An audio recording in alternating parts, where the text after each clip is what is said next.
Јас сам Станковиќ Срđан. Налазимо се у пластенику где е купус засаđен 25.2.2025 godine. Evo, spremili smo rasad kupusa za rasađivanje. U ovom slučaju koristimo protektor, ide 1 litar na 30 litra vode. U rastvoru protektora potapamo kontejnere zbog zaštite od bolesti i kao stimulator rasta. Evo, sad ćemo da potopimo rasad u rastvoru protektora i držat ćemo dok se biljke ne natope.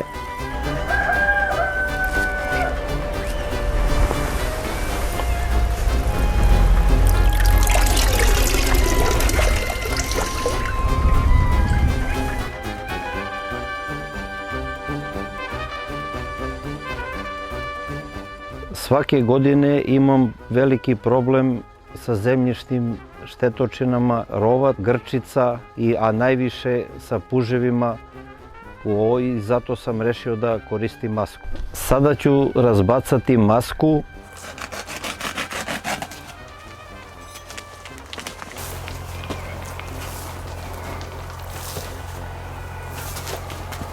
Odmah zafrezirati, bitno je da bi se dobilo pun efekat, da bi se zafrezirala maska u zemlju.